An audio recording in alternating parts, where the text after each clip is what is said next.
नमस्कार टीचर्स, मेरा नाम है रोहित और इस वीडियो में मैं आपको बताऊंगा कि iPrep डिजिटल क्लास को यूज करके आप किस तरह अपने स्टूडेंट्स के अंदर जो भी चैप्टर या कॉन्सेप्ट या टॉपिक आप पढ़ा रहे हैं उसकी कॉन्सेप्चुअल अंडरस्टैंडिंग को और इम्प्रूव कैसे कर सकते हैं। So one category of content जो iPrep डिजिटल क्लास में अवेलेबल होता है वो है एनिमेटेड वीडियो। ये ऐसे एनिमेटेड वीडियोज हैं जो रियल लाइफ सिचुएशन पे बेस्ड हैं, बच्चों को विजुअल तरीके से सिखाने में हेल्प करते हैं। जैसे मेरे पीछे एक फ्रिक्शन का चैप्टर खुला हुआ है और अगर आप क्लासरूम में फ्रिक्शन को पढ़ा रहे हैं, इस ऐसे एनिमेटेड वीडियोस के थ्रू आप बच्चों को बेटर विजुअलाइज करने में हेल्प कर सकते हैं।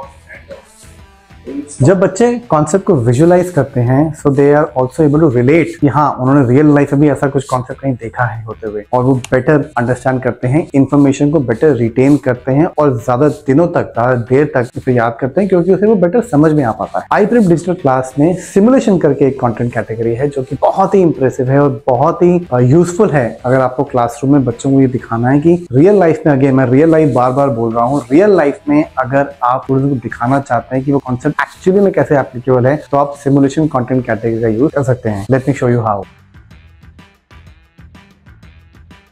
So this is the simulation category which is available on iPrep। Simulation मतलब आपके स्टूडेंट्स एक ऐसे एनवायरनमेंट में है जो कि दिखता तो रियल वर्ल्ड जैसा है लेकिन है सिमुलेटेड एनवायरनमेंट, यानी कि सेफ एनवायरनमेंट। और उस एनवायरनमेंट में अगर आप इनपुट पैरामीटर्स को चेंज करेंगे तो you will be able to see कि आउटपुट पे उसका क्या फर्क पड़ता है। तो स्टूडेंट्स ऑब्वियसली जो कॉन्सेप्ट थ्योरी में पढ़ रहे हैं, जो आप क्लासरूम में बुक्स के थ्रू पढ़ा रहे हो, now they can actually play with that concept. So animated video जो मैंने आपको पहले दिखाया उसके थ्रू बच्चे कॉन्सेप्ट को विजुअलाइज करते हैं। यहाँ पर बच्चे कॉन्सेप्ट को एक्चुअली में प्ले कर सकते हैं, उसे एक्सपीरियंस कर सकते हैं। दिस इज एन ऑब्जेक्ट, ये एक ह्यूमन फॉर्म है और मैं इस पे फोर्स लगाता हूं तो you will see that the object जो है वो मूव करना शुरू कर देता है।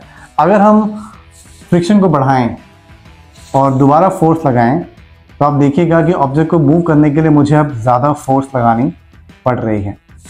एंड सिमिलरली अगर हम ऑब्जेक्ट का वेट बढ़ा दें तो again now I have to apply even more force to be able to move the object. देखिए मैं पूरा एक्सट्रीम तक आ गया हूँ लेकिन क्योंकि वेट बढ़ गया है, फ्रिक्शन ही बढ़ा हुआ है, इसलिए ऑब्जेक्ट को मूव करने में मुझे काफी तकलीफ होती है। तो इस तरीके से अगर आप स्टूडेंट्स को क्लासरूम में एंगेज करते हो तो स्टूडेंट्स को मजा भी आएगा। You can also call students to the digital board, they can come and they can themselves play with it. वो खुद आके ऊपर नीचे कर सकते हैं, एक्सपेरिमेंट कर सकते हैं, प्ले अराउंड कर सकते हैं और ऐसे केस में उनकी लर्निंग को और बेटर हम इंप्रूव कर सकते हैं। iPrep पे you also get activity videos जिसको यूज करके you can create models, you can create live experiments and ऐसे मटेरियल को यूज करके आप ये सारे मॉडल्स बना सकते हो which are easily available around you. और क्लासरूम के अंदर बच्चों के सामने लाइव एक्सपेरिमेंट्स कीजिए और ऐसे वर्किंग मॉडल्स बनाइए जो कि बच्चों को अगेन ये दिखाएगा कि जो कॉन्सेप्ट आपने पढ़ाया है उसका एप्लीकेशन इस प्रकार से होता है। That is the advantage of an application like iPrep digital class, जिसमें आपको एक ऑफलाइन लर्निंग एप्लीकेशन मिलता है, plus you get different types of content categories जिसको यूज करके आप बच्चों को अलग अलग तरीके से जो कॉन्सेप्ट आप अदरवाइज बुक से पढ़ा रहे हैं या आप बच्चों के साथ डिस्कस करके पढ़ा रहे हैं उसी की अंडरस्टैंडिंग को अगर आपको स्ट्रेंथन करना है और स्ट्रॉन्ग बनाना है तो आप एनिमेटेड वीडियोस के थ्रू उनको विजुअलाइज करवा सकते हैं, सिमुलेशंस के थ्रू